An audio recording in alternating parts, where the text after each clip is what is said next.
आई coverage, रहस्य की खोज।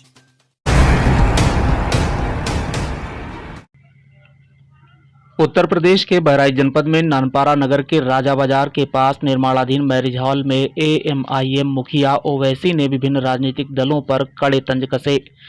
सभा में कोरोना गाइडलाइंस की धज्जियां उड़ाई गईं और प्रशासन मौन रहा। इस दौरान नानपारा के भावी प्रत्याशी को विधानसभा प्रभारी मौलाना लईक के पक्ष में जनसभा को संबोधित करते हुए ऑल इंडिया मजलिस इत्तेहादुल मुस्लिमीन के राष्ट्रीय अध्यक्ष असदुद्दीन ओवैसी ने कहा कि नानपारा में एक ही बिस्तर पर दो पार्टियां हैं। पत्नी एक पार्टी से विधायक है तो पति दूसरी पार्टी का सदस्य। अब सोचने वाली बात है कि विकास कैसे होगा। भारतीय जनता पार्टी कहती है कि सबका साथ सबका विकास की तर्ज पर कार्य कर रही है, लेकिन कोरोना काल में लोगों को ऑक्सीजन व चिकित्सीय सुविधाएं नहीं मिल सकी। गरीब जनता बिना इलाज के तड़पती रही। आगे उन्होंने कहा कि वह उत्तर प्रदेश में वोट काटने नहीं आए हैं, बल्कि मजबूती के साथ चुनाव लड़ेंगे। उन्होंने अन्य प्रांतों के परिणामों की चर्चा करते हुए कहा कि हमारे लोग अगर शिवसेना को हरा सकते हैं तो भाजपा को क्यों नहीं। सभा को संबोधित करते हुए ओवैसी बोले कि उन पर वोट कटवा के आरोप लग रहे हैं। यूपी में 71% हिंदुओं ने बीजेपी को वोट किया और 75% मुसलमानों ने सपा बसपा को वोट दिया। इसके बाद भी उनके 15 सांसद ही सफल हुए। ऐसे में समझना होगा कि वोट कटवा कौन होगा। सपा में अखिलेश परिवार के ही 3 लोग चुनाव हार गए। इनका ही वोटर मोदी को वोट डालाया। ओवैसी बोले कि 2017 के चुनाव में कांग्रेस व सपा मिलकर लड़े, लेकिन इसका क्या नतीजा निकला। 300 के करीब भाजपा के विधायक जीते, जबकि लोकसभा चुनाव में मजलिस का उम्मीदवार नहीं था। उसके बाद भी वे भाजपा को नहीं हरा सके।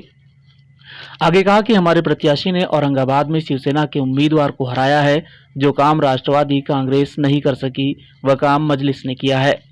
भाषण के दौरान असदुद्दीन ओवैसी ने साफ जाहिर किया कि अगर वह शिवसेना को हरा सकते हैं तो भाजपा को भी हरा सकते हैं। असदुद्दीन ओवैसी ने कहा कि बताओ, शिवसेना को हरा सकते हैं तो यहाँ शिवसेना के सगे भाई बीजेपी को नहीं हरा सकते हैं। हैदराबाद में हमने बीजेपी को हराया। किशनगंज बिहार में 3 लाख वोट हासिल किए, वहां से कांग्रेस उम्मीदवार जीता। उन्होंने आगे कहा कि आज भी कहता हूं कि तुम एक मंच पर आकर बात कर लो, मुकाबला कर लो कि ओवैसी के चुनाव लड़ने से बीजेपी को फायदा होता है या नुकसान होता है। कोई सामने नहीं आ सकता। बिहार में 19 सीट हम लड़े, 5 पर हमारे विधायक जीते तो पूरे भारत में तूफान मच गया कि कैसे मजलिस के विधायक जीत गए। सीमांचल की लड़ाई का हमने आगाज किया, इसलिए जीते। जनसभा की अनुमति न मिलने व भावी प्रत्याशी के अनुसार चुनाव न लड़ने की बात प्रशासन द्वारा कहे जाने पर बिना नाम लिए प्रशासन की ओर इशारा करते हुए ओवैसी ने कहा कि वह चुनाव आयोग को लिख देंगे कि इनके रहते स्पष्ट चुनाव नहीं हो सकता है। टाइम है ना, अब तक कहेंगे डालो। टिकटॉक तो खत्म हो गया, पर इंस्टाग्राम पे डालो। वो जो फसाद बुक है जिसको फेसबुक कहते हैं, उस पर भी डालो। सब जगह डालो, ताकि घर घर तक हमारी बात पहुंच जाए, हमारे उलेमाओं तक, हमारे मशाइखीन तक, हमारी सरदार मां और बहनों तक ये सच्चाई का पैगाम उनके कानों तक पहुंच जाए और फिर आप फैसला करो। अगर मेरे लीडरशिप को पसंद नहीं करते, ना बीजेपी पसंद करती, ना समाजवादी पसंद करती, ना बीएसपी पसंद करती, कोई नहीं पसंद कर सकता।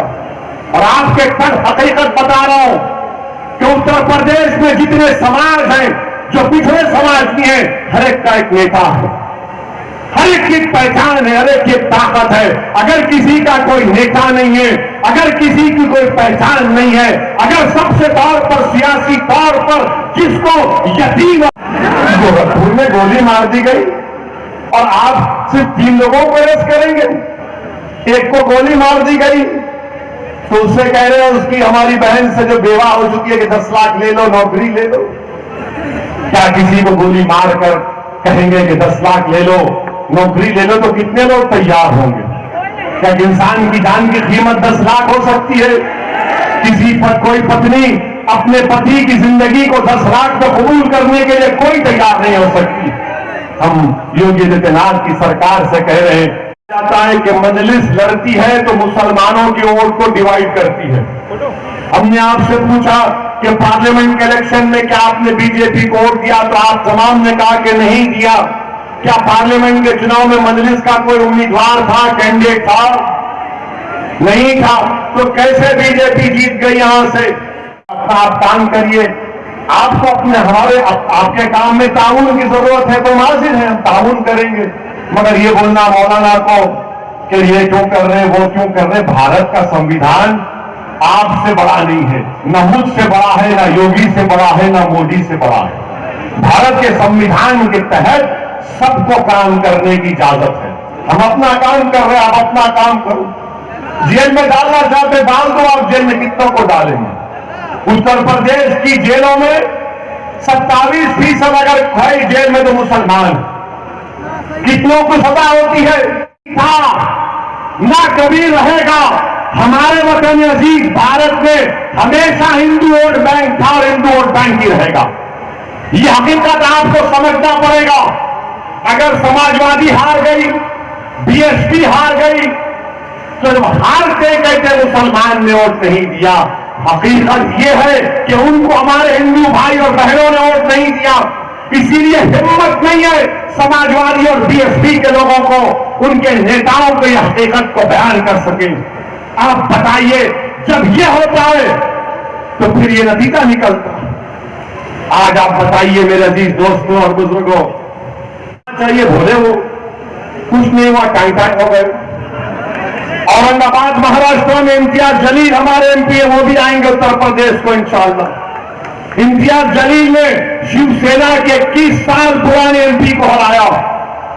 फिर हमने तीसरी सीट लड़ी किशनगंज बिहार में, सीमांचल की हो सरजमीन, जहां पर लाखों की तादाद में लोग बसते हैं, भारत का सबसे पिछड़ा इलाका है। वहां पर हमने 3 लाख वोट हासिल किए। बीजेपी नहीं जीती, कांग्रेस जीती वहां पर। तो बताओ हमसे क्यों इतना डर है? हमसे डर इसलिए है कि ये नहीं चाहते कि मुसलमान इनको छोड़कर चला जाए। हम आपसे कह रहे हैं कि यकीनन बीजेपी को हराएंगे इंशाअल्लाह ताला, हम हराएंगे इंशाअल्लाह ताला। चुनावी जनसभा के बाद असदुद्दीन ओवैसी अपने दल बल के साथ नानपारा के मदरसा अजीजुल उलूम स्थित बुलबुले हिंद मुफ्ती रजब अली की दरगाह पर चादरपोशी के लिए पहुंचे, जहां उन्होंने विधानसभा चुनाव में मौलाना लाइक की जीत के लिए मन्नत भी मांगी। इस मौके पर दरगाह के जिम्मेदार हजरत हुसैन रजा, हजरत हाफिज अजीज रजा, मौलाना रिहान रजा, मौलाना आरिफ रजा, गौस उमर आदि लोग शामिल हुए। इसके अलावा एएमआईएम के तमाम पदाधिकारी और कट्टरपंथी कार्यकर्ता भी मौजूद रहे।